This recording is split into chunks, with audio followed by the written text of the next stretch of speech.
Rádio Rio de Janeiro, a emissora da Fraternidade, passa a apresentar Luz na Penumbra, programa que leva ao seu coração a mensagem da doutrina espírita.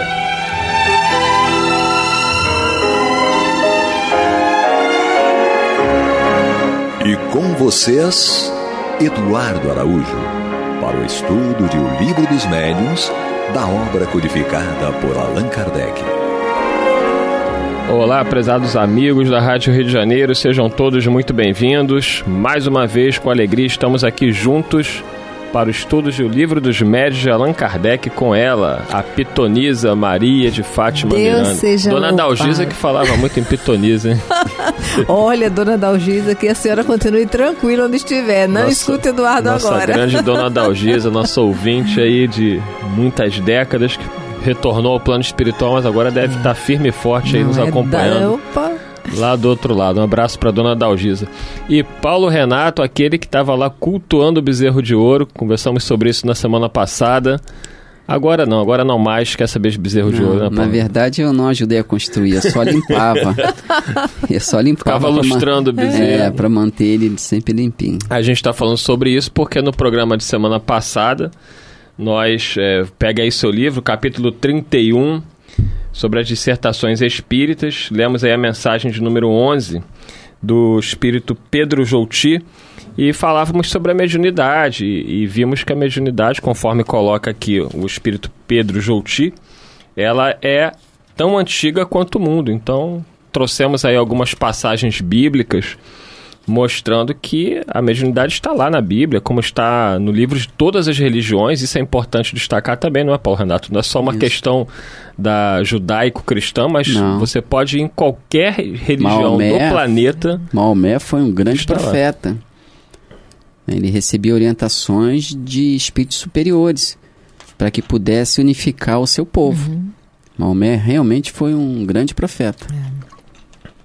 Assim como as tradições orientais também, né? Muito ricas. Todos os povos receberam mensageiros de Jesus de forma que pudessem adaptar os conhecimentos que recebiam ao seu povo, à compreensão do seu povo. Como disse Jesus mesmo aos apóstolos, que os apóstolos questionaram a Jesus porque ele falava ao povo, de uma forma geral, por parábolas. Então Jesus dá a entender que o povo não tinha condições de compreender ensinos tão acima da sua capacidade de discernimento.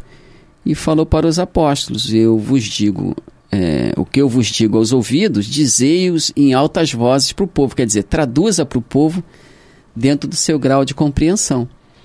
São aqueles que Kardec coloca no próprio livro, se eu não me engano, a Gênesis, quando ele fala no método, que ele diz que são os professores, os ensinadores, digamos assim. Mas o método é aqui mesmo, no livro dos médios. Ele ia falar dos reveladores. No livro dos médios. Na Gênesis. Isso. Obrigado, Eduardo.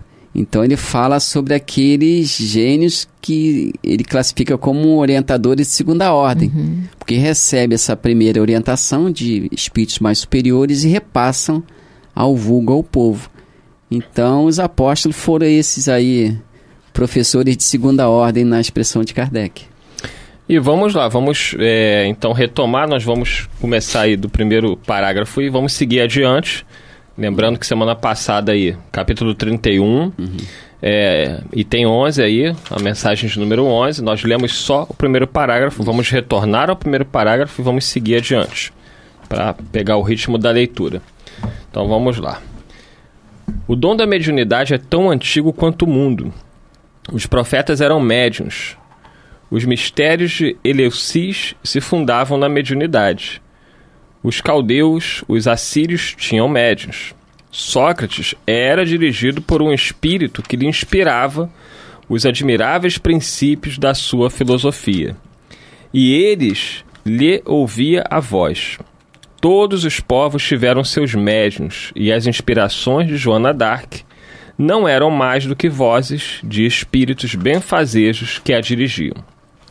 Esse dom, que agora se espalha, Raro se tornara nos séculos medievos. Medievos? Isso. Porém, nunca desapareceu. Interessante ele colocar isso, né? Que esse dom da mediunidade se tornou um pouco mais raro nesses séculos da era medieval. Por que, Maria de Fátima Miranda? Esse raro aí é por conta da perseguição.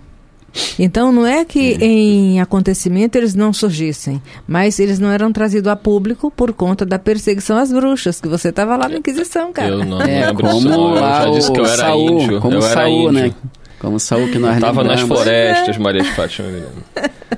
Deixa quieta aí. Saul, nós não lembramos que Saul havia expulsado lá os pitons, pitonisas, etc.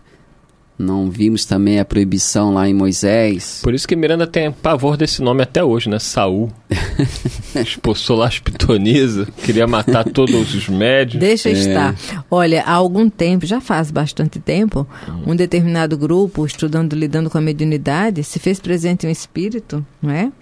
E ela dizia que havia sofrido por conta das ações daquele grupo que estava reunido na mediunidade, porque eles haviam escalpelado e amarrado ela numa árvore e tocado fogo. E ainda foram à casa dela próxima, que ela ouviu o grito do esposo e dos filhos. Então você gostava de floresta também, cara. Eu não estava nesse grupo aí não, mas Fátima Miranda, vamos continuar a leitura aqui. Esquece essas coisas, vamos lá. Swedenborg e seus adeptos constituíram numerosa escola. A França dos últimos séculos, zombeteira e preocupada com uma filosofia que, pretendendo extinguir os abusos da intolerância religiosa, abafava sob o ridículo tudo o que era ideal. A França tinha que afastar o espiritismo, que progredia sem cessar ao norte. Permitir a Deus essa luta das ideias positivas contra as ideias espiritualistas, porque o fanatismo se constituíra a arma destas últimas. Agora que os progressos da indústria e da ciência desenvolveram a arte de bem viver, a tal ponto que as tendências materiais se tornaram dominantes, quer Deus que os espíritos sejam reconduzidos aos interesses da alma, quer que o aperfeiçoamento do homem moral se torne o que deve ser, isto é, o fim e o objetivo da vida. O espírito humano segue em marcha necessária, imagem de graduação que experimenta tudo o que povoa o universo visível e invisível. Todo o progresso vem na sua hora. A da elevação moral soou para a humanidade. Ela não se operará ainda nos vossos dias, mas agradecei ao Senhor o haver permitido assistais à aurora bendita. Então tá aí a mensagem do Pedro Jouti, que é pai do médium, que estava ali servindo de intermediário, e ele traz aí mais importantes informações, sobretudo no que diz respeito não só à questão da mediunidade, mas ao objetivo maior de todos nós, que é o aperfeiçoamento moral da alma. Maria de Fátima Miranda. É muito bom, viu? Ler, reler e meditar as entrelinhas do que está aqui. Muito bom mesmo. Então, é justamente isso. O aperfeiçoamento do homem moral é o fim e o objetivo da vida. É interessante porque, às vezes, quando nós estamos estudando assim em grupo, tem companheiros que colocam, não, mas aqueles de nós que ainda não conseguirem dessa vez, virão outras coisas que vão nos auxiliar a nos trabalhar moralmente. A nossa evolução compreende o infinito, então as revelações divinas elas vão se suceder também ao infinito para que a gente esteja sempre aprendendo. Deus não para de trabalhar, não é? E vamos aprender continuamente. Mas, quando nós vamos estudar a doutrina espírita, nos pilares que foram as outras duas revelações, com Moisés e com Jesus, nós vamos observar que a grande chamada moral da Terra é o último toque do sino. Ninguém pense que ainda vem outra revelação para nos falar de moral mais não.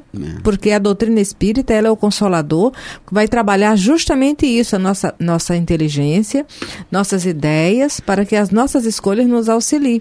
Já tivemos várias oportunidades de ouvir companheiros que estudam a doutrina espírita sugerirem que depois do espiritismo ainda virá outra revelação para nos fazer esse trabalho moral. E não vai acontecer. Né? As outras revelações virão de portas que a gente nem imagina depois do pilar moral que nós conquistarmos na terra ou onde estivermos.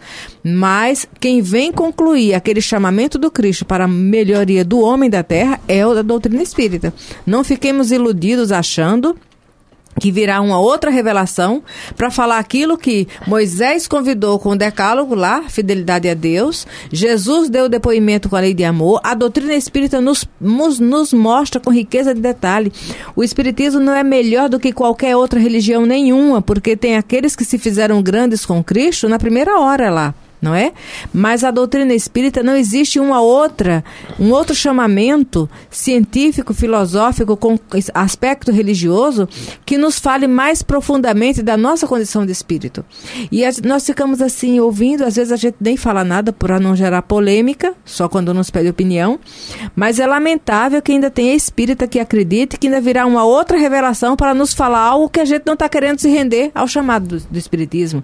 E aqui ele está bem claro, que é justamente o aperfeiçoamento moral do homem, o fim e o objetivo da vida. O que mais vai nos fazer refletir isso? Eu não sabia dessa história. Não tem outra revelação aí, Paulo Renato? Não, já ouvimos colocações assim. Será que é assim. o renatismo? Não, é aquele tipo assim, olha, a doutrina espírita precisa receber um avivamento. Que avivamento? Só se for a nossa transformação moral. O único avivamento que a doutrina espírita pode receber, não é? Que é a nossa moralidade. Eu escuto alguns companheiros, já ouvi falar, né, que Kardec estaria ultrapassado, sim, teria que fazer uma atualização. É nesse sentido. Ou fala que Jesus está ultrapassado, Não, porque olha, nessa encarnação eu não vou conseguir isso, mas na próxima eu vou.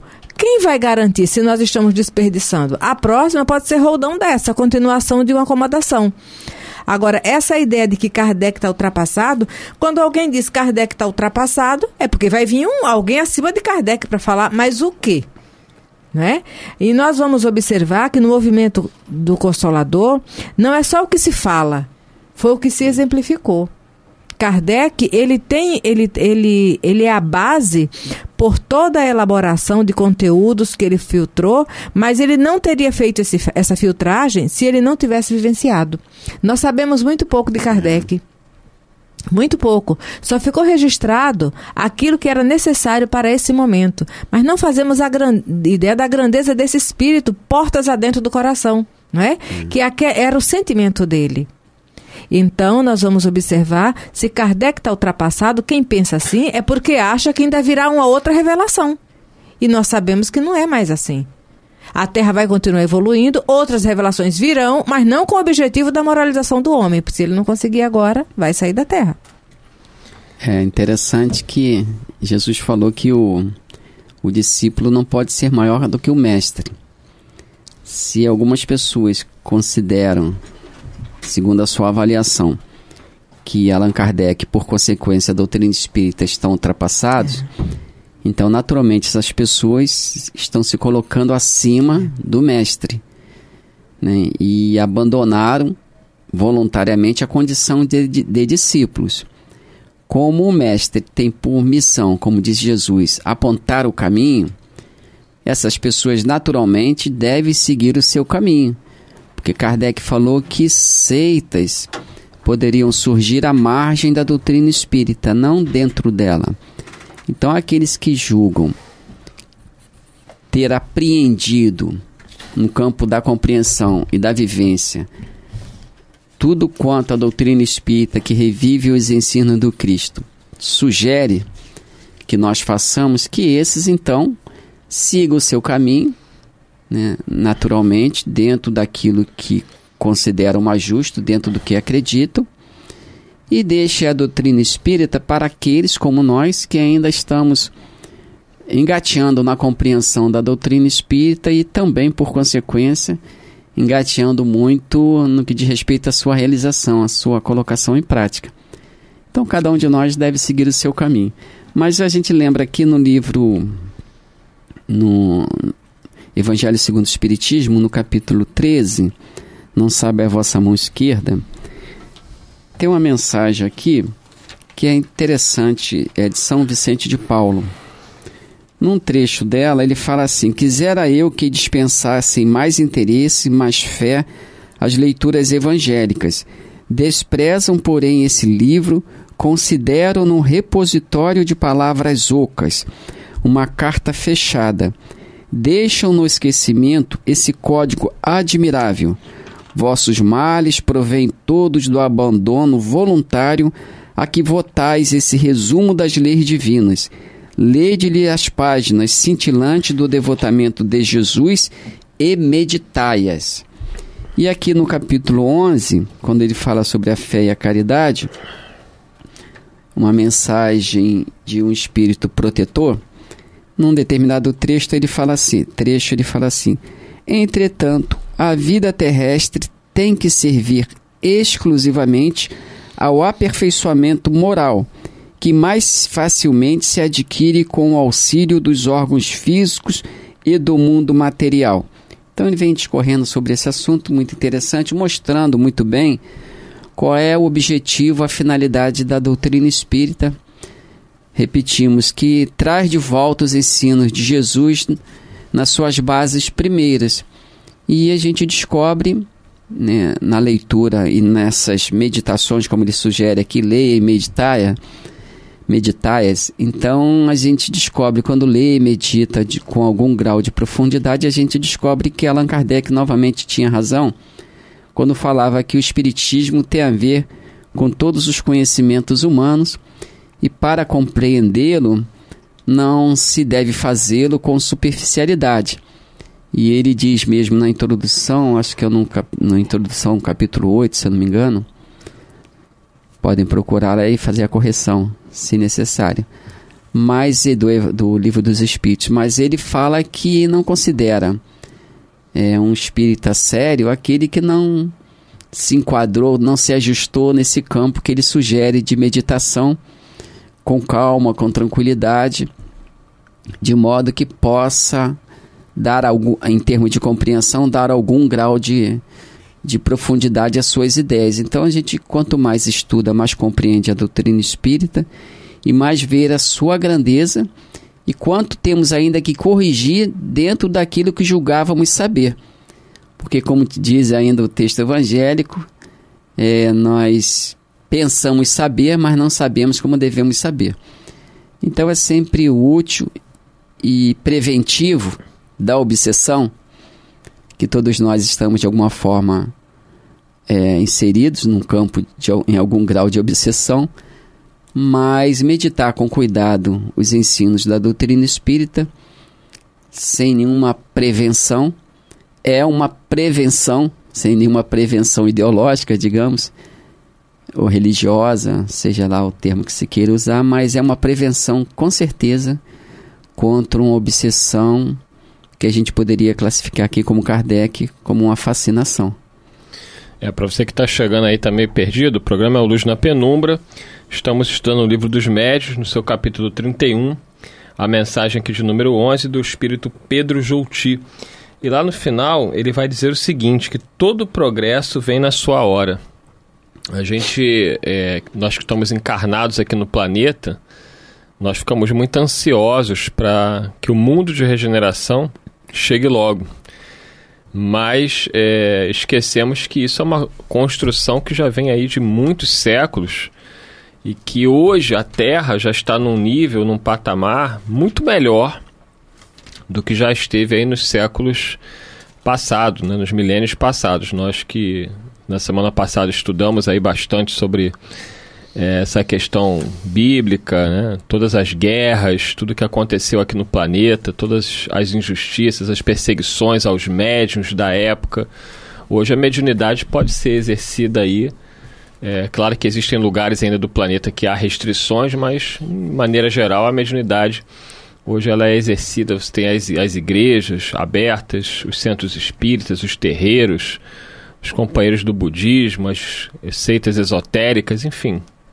Existe uma liberdade muito maior, mas nós ainda ficamos ansiosos por causa de tudo que nós vemos ainda no planeta, né? Muita violência, muita desigualdade, mas a lei do progresso ela é inevitável, Maria de Fátima Miranda, e conforme os espíritos dizem a Kardec, não há quem possa lhe deter a marcha. Com os homens ou apesar dos homens, né? Porque a proposta, não podemos esquecer, que é divina. Jesus tem a responsabilidade perante o Pai e ele não escolheu espíritos levianos para dar cumprimento à sua proposta.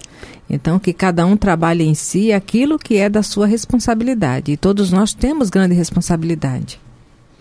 Então, Paulo Renato, confiemos, né? Apesar de as coisas estarem um pouquinho complicadas ainda, já está muito melhor do que foi um dia. Mas tudo para melhorar tem que piorar, né? A gente esquece aí dos textos evangélicos. Pedro faz uma citação justamente sobre essa questão de tempo, que ele fala aqui no finalzinho, que ela não se operará ainda nos vossos dias. Isso. Né? Então nós temos lá em Salmo 90, por exemplo, item 4, fala: pois 1000 anos aos teus olhos são como o dia de ontem que se foi. Então Pedro retoma esse ensino lá de trás, de Salmos, quando o pessoal também é angustiado sobre a questão de quando se daria a implantação do reino de Deus. Então Pedro retoma, repito, esse ensino falando que o tempo de Deus é diferente do nosso. Então nós vemos na doutrina espírita, no movimento espírita, muita angústia, muita ansiedade negativa no que diz respeito à instalação do chamado mundo de regeneração. As pessoas estão orando, muito ansiosas para que ele se dê logo. E a gente relembra os ensinos dos benfeitores quando dizem que se nós oramos sobre paciência, Deus nos dará a possibilidade de exercitá-la ou de verificar em que grau ela já se estabelece em nosso coração. Então, quando a gente insiste nessa questão da mudança no que diz respeito a questões morais, especialmente mudança aí da classificação do mundo, e fala para Deus tentando apressar o tempo de Deus, a gente esquece que para mudar é preciso, não se muda de fora, não é uma mudança superficial de aparência. É preciso que os valores sejam colocados num campo justo. Então, quando se tem uma ideia muito profunda, enraizada no mal dentro daquilo que os benfeitores interpretam, que para nós às vezes é um bem, né? Os nossos vícios para nós são um bem, mas quando se tem ideias muito enraizadas, naturalmente a mudança que se deva fazer para o bem real, para o bem efetivo, ela proporciona naturalmente as lutas no que diz respeito ao desejo que cada um tem de permanecer com aquilo que julga ser a sua verdade. Então, quanto maior o enraizamento das ideias, maior a resistência em abandoná-las. Kardec coloca muito bem isso no capítulo 23, item 12 do livro do Evangelho segundo o Espiritismo, quando ele fala sobre essa questão da resistência das ideias. E aí a gente tem que lembrar, Renato, que se a gente está tão ansioso pelo mundo de regeneração, que ele comece nos nossos corações, né? Não, e ele não se dará sem perturbações morais. São os desafios. Kardec coloca aqui, no capítulo 23, Estranha Moral, item 12. Toda ideia... Tem 1 minuto, vamos lá. Então é melhor... Fica pro próximo, Fica pro próximo. A pessoa pode ler em casa, quem desejar. Capítulo 23 do Evangelho segundo o Espiritismo, item 12. Então, Miranda, tem que começar dentro de nós, né? Queremos tanta ansiedade que chegue esse mundo, mas se nós mesmos não fizermos... Olha, nós temos fé em Deus, mas os bastidores da nossa fé deixam a desejar porque nós não temos intimidade com Deus. Por isso que Kardec coloca que o Espiritismo tem que ser bem compreendido, mas também bem sentido, porque esse bem sentir é justamente que nos leva à transformação moral. E como disse Paulo de Tarso, pedistes e não fostes atendido, porque pedistes mal, pediste para usufruto próprio. Então a gente quer um mundo renovado para que a gente possa ter paz, para continuarmos exacerbando nos nossos vícios, nas nossas paixões. Acalmar os outros para que a gente continue a ser como somos, não se justifica. Então, ó, chegamos aí ao final de mais um programa, desejando muita paz a todos os nossos ouvintes e internautas. Até semana que vem, se Deus quiser. Você está ouvindo o programa Luz na Penumbra.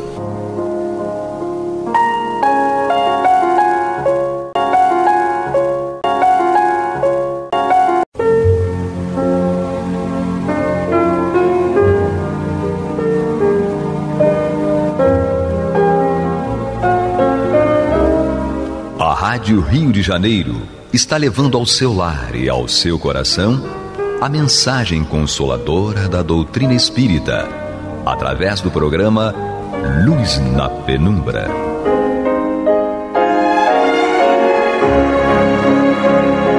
E agora com vocês, César Augusto Lourenço Filho, para comentar os textos da Revista Espírita de Allan Kardec, no período de 1858 e 1869.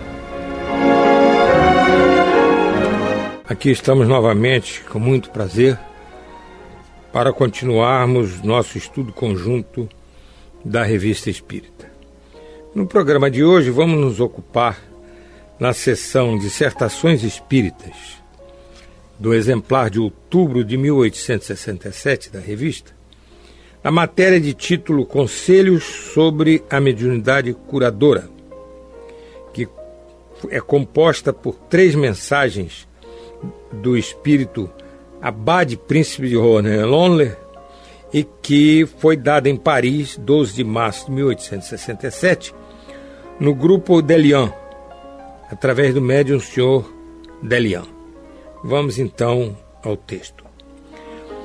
Como já foi dito muitas vezes nas diferentes instruções, a mediunidade curadora, juntamente com a faculdade de evidência, é chamada a desempenhar um grande papel no período atual da revelação. São os 2 agentes que cooperam com a maior força na regeneração da humanidade e na fusão de todas as crenças numa crença única, tolerante, progressiva, universal. Recentemente, quando me comuniquei numa reunião da sociedade, onde haviam evocado, disse e eu repito, todo mundo possui mais ou menos a faculdade curadora. E se cada um quisesse consagrar-se seriamente ao estudo dessa faculdade, muitos médiuns que se ignoram poderiam prestar úteis serviços aos seus irmãos de humanidade. Então, naquela ocasião, o tempo não me permitiu desenvolver todo o meu pensamento a respeito. Aproveitarei o vosso apelo para fazê-lo hoje.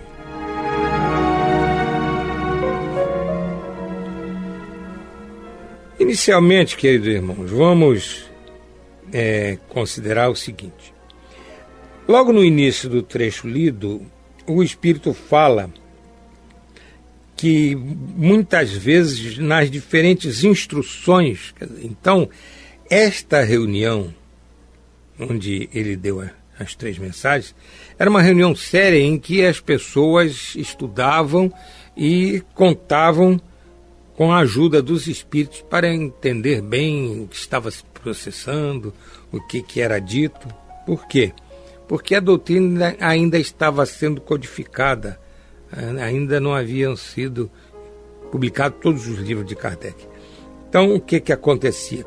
Kardec transcrevia as mensagens e, então, ao longo do tempo, ele ia colocando nas obras básicas aquelas mensagens, aqueles conceitos, aqueles ensinamentos dos espíritos superiores que julgava conveniente, adequado e que fazia parte daquilo que ele chamava caráter universal da doutrina espírita. Isto é, ele só incorporava aos ensinos da doutrina através das suas obras básicas apenas aqueles conceitos, aqueles ensinamentos que apareciam generalizadamente em praticamente todas aquelas mensagens que ele recebia de mais de 1000 lugares do mundo inteiro. Por isso é que nessas mensagens da Revista Espírita, umas eram transcritas nas obras básicas, outras não.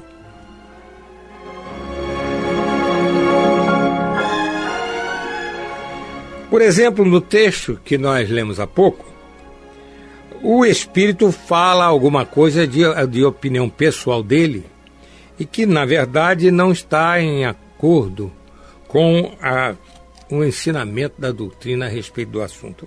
Nós vamos ler de novo.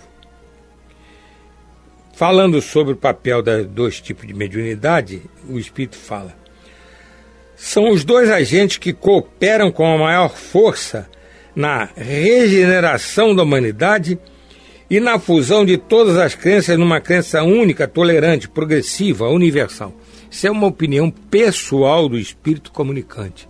Esse conceito não faz parte dos ensinamentos da doutrina espírita codificada por Allan Kardec. Ainda no trecho que nós lemos, nós vimos que o Espírito ressalta que todas as pessoas possuem, em maior ou menor intensidade, a faculdade curadora. E se uma determinada pessoa se consagra seriamente ao estudo dessa faculdade e se dedica ao seu exercício com dedicação, com amor ao próximo, com humildade, com sinceridade, ela então pode, como disse o Espírito, prestar úteis serviços aos seus irmãos em humanidade.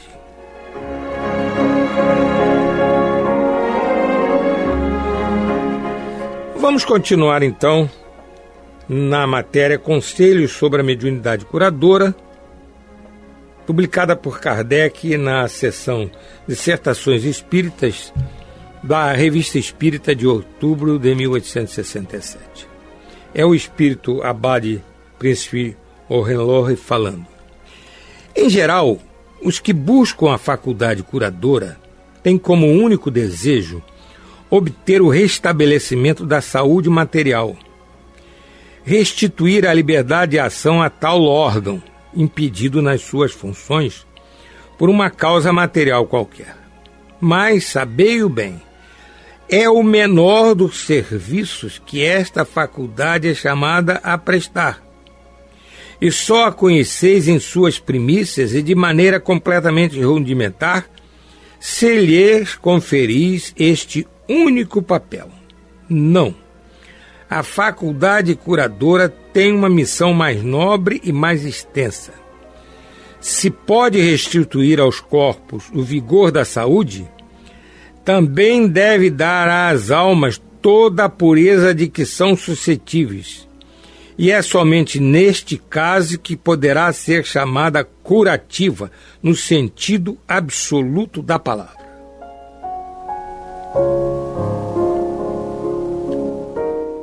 Como vemos, queridos irmãos, o Espírito está chamando a atenção para o fato de que a pessoa que se dedica exclusivamente à mediunidade visando cura do corpo está fazendo um serviço rudimentar, está fazendo um serviço absolutamente incompleto. Por quê?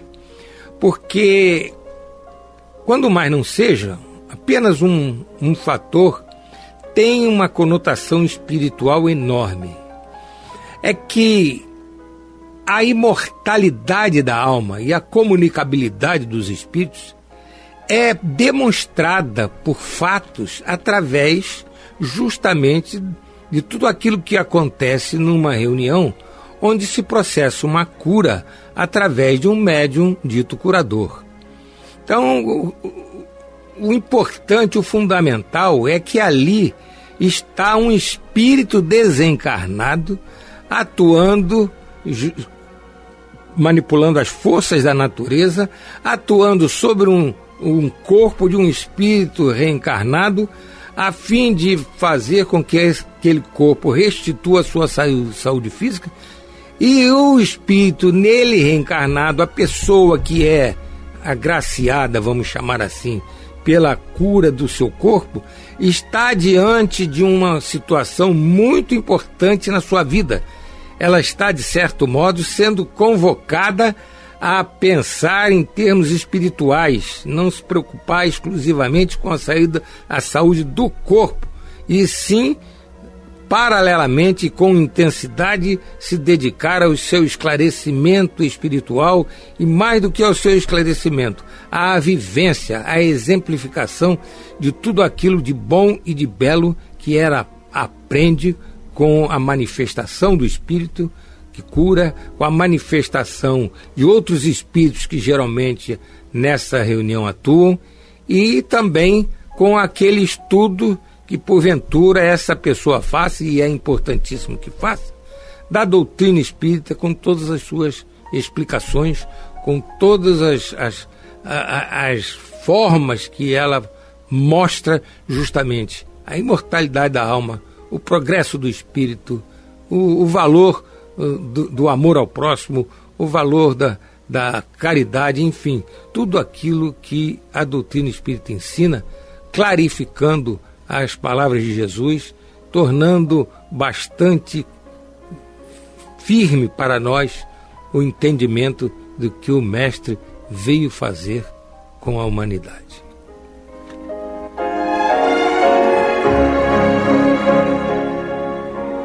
Vamos voltar então à Revista Espírita de outubro de 1867, na seção Dissertações Espíritas, na matéria Conselhos sobre a Mediunidade Curadora.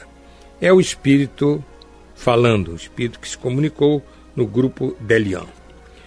Muitas vezes vos disseram os vossos instrutores, nunca vô-lo repetiram em demasia, que o aparente efeito material, o sofrimento, quase sempre tem uma causa mórbida e material, residindo no estado moral do espírito.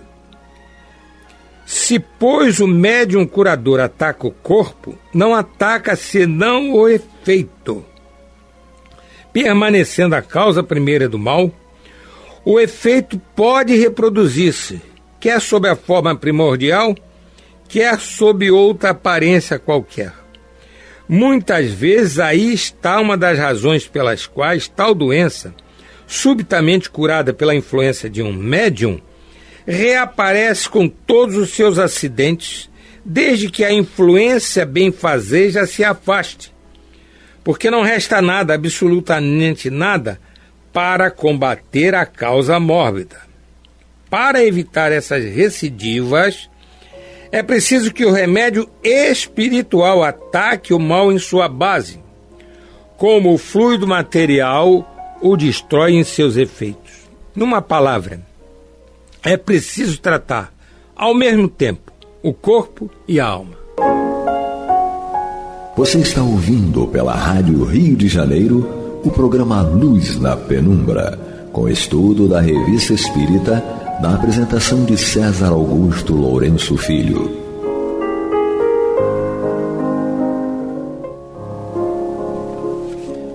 Trecho muito importante esse, queridos, mas muito importante mesmo.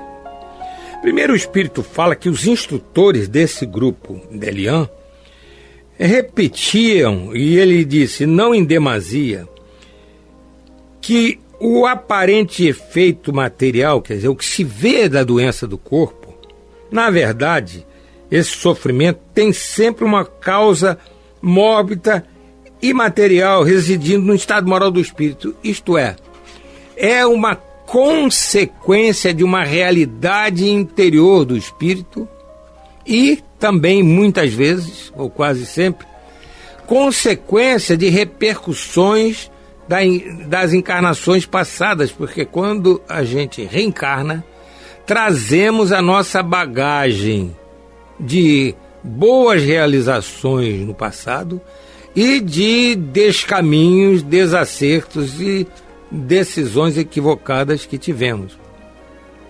E a reencarnação, como a doutrina espírita nos ensina, ela é uma feliz oportunidade de aprendizado e progresso espiritual. Ela não tem um sentido punitivo. Ela tem um sentido educativo, um sentido progressivo. Ela justamente nos permite, isso que o Espírito está dizendo, que nós nos preocupemos com os aspectos espirituais da vida, não com os aspectos materiais, inclusive no que diga respeito ao nosso corpo.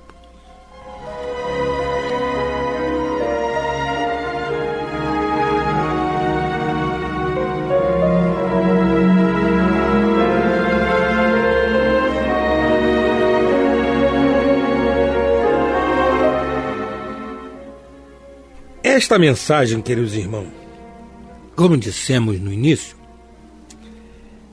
é de 12 de março de 1867.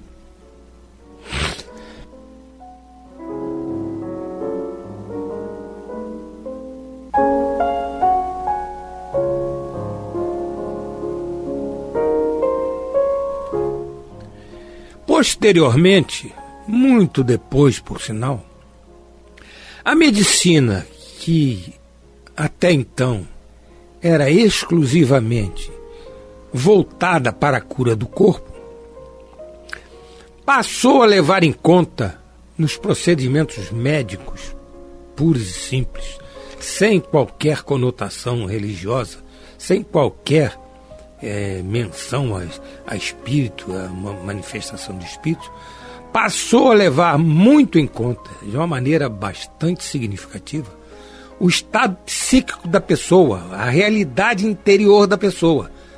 Daí tendo até criado um viés, uma área específica e muito forte de atuação dos médicos na medicina, denominada medicina psicossomática.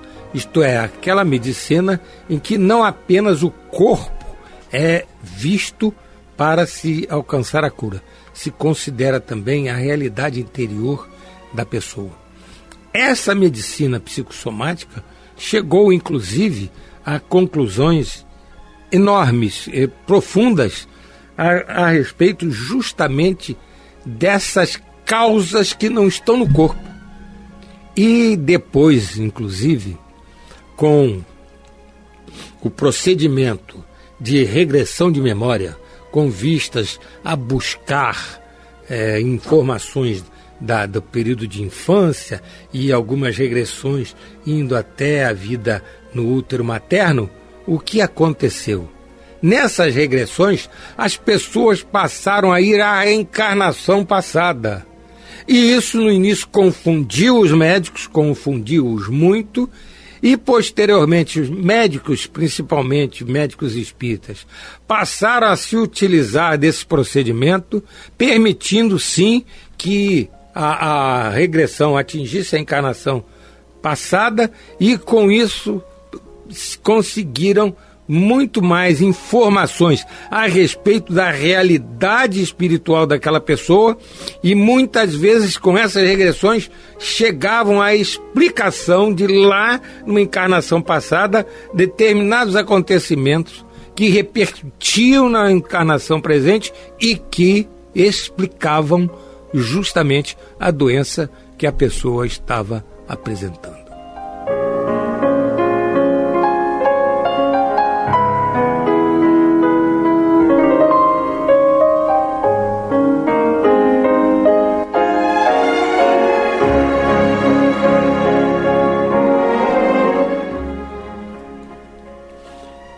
Vamos então para mais um parágrafo, dois. Vamos até o final da mensagem.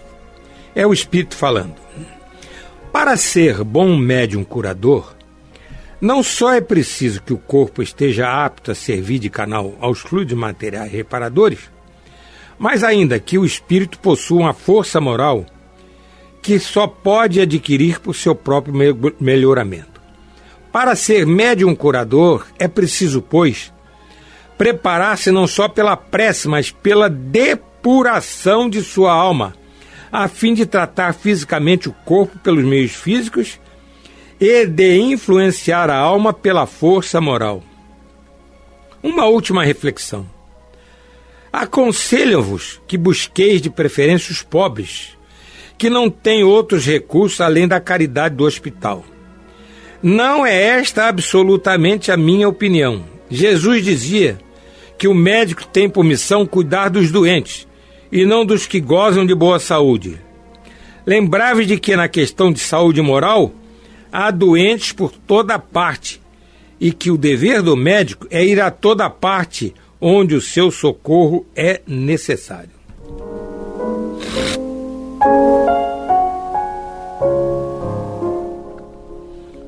Agora, como vimos, queridos irmãos, o espírito comunicante está focando no médium, não na pessoa que foi lá na reunião de cura buscar a cura do corpo.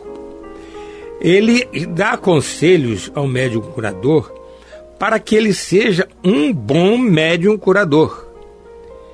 E interessante é que ele fala que não basta que o médium faça prece, porque é uma prática em tudo quanto é reunião espírita, inclusive reunião de cura, se faça uma prece anteriormente ao trabalho, como o início dos trabalhos, justamente para que o médium ele peça que realmente ali estejam os espíritos superiores para ajudá-lo, para lhe dar assistência, enfim, para vir suprir aquilo que ele, médium, não pode dar, para que então a criatura que está ali sofrendo e precisando de pelo menos um refrigério para o corpo físico, encontre aquilo que ela está almejando. Agora, como dizíamos, o Espírito está falando que não basta a prece.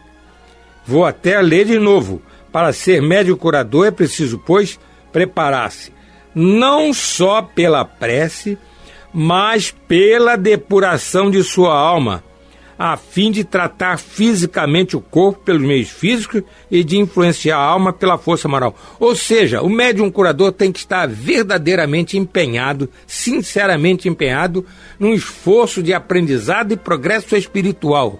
Está cada vez mais voltado para o bem, cada vez mais fazendo aquele seu trabalho mediúnico com muito amor no coração, com muito sentimento pela pessoa que está indo ali, sofrendo, desejosa de ser curada. E para que ele seja capaz de, além de com a sua mediunidade, com os seus fluidos, ele possa contribuir para o corpo físico, mas ao mesmo tempo, ele com as palavras que vai dizer, sendo um bom intérprete dos espíritos superiores, e com seu exemplo, principalmente de total desinteresse material no trabalho, ele possa estimular a pessoa a não ficar somente focada no corpo, e também busque ela um progresso espiritual efetivo.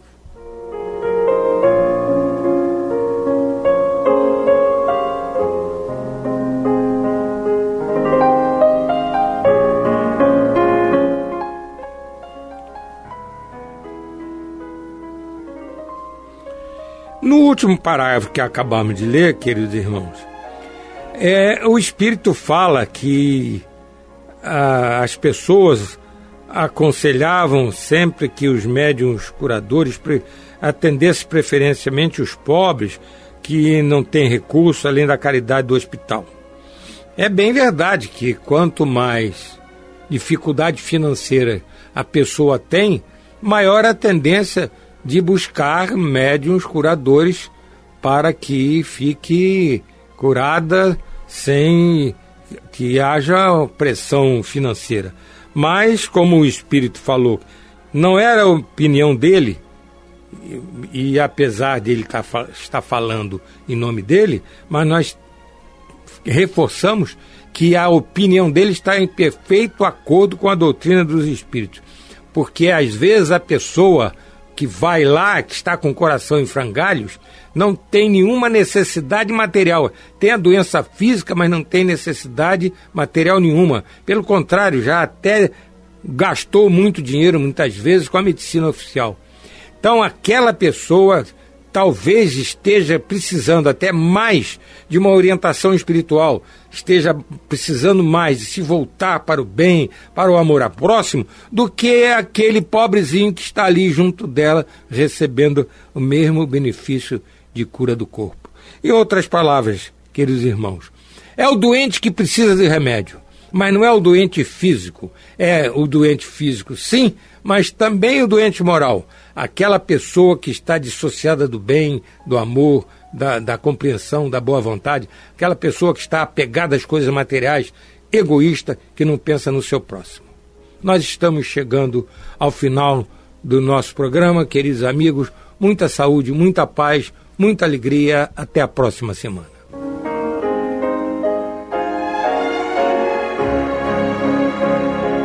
E vamos ouvir agora a prece de encerramento de nosso programa, na voz de Geraldo de Aquino.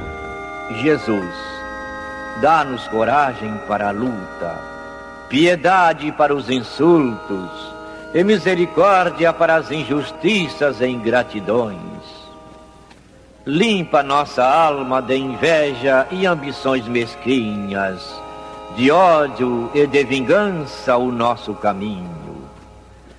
E que dentro em pouco, ao recolher-nos de novo ao calor do nosso leito, para que o sono nos dê a paz e o esquecimento das tristezas humanas, possamos sentir, Senhor, no mais íntimo de nosso ser, a doçura indefinível do Teu amor e a grandeza incomparável da Tua divina presença.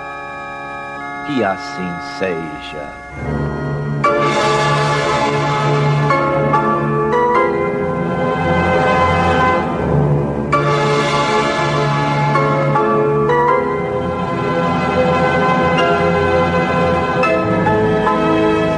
Acabamos de apresentar o programa Luz na Penumbra.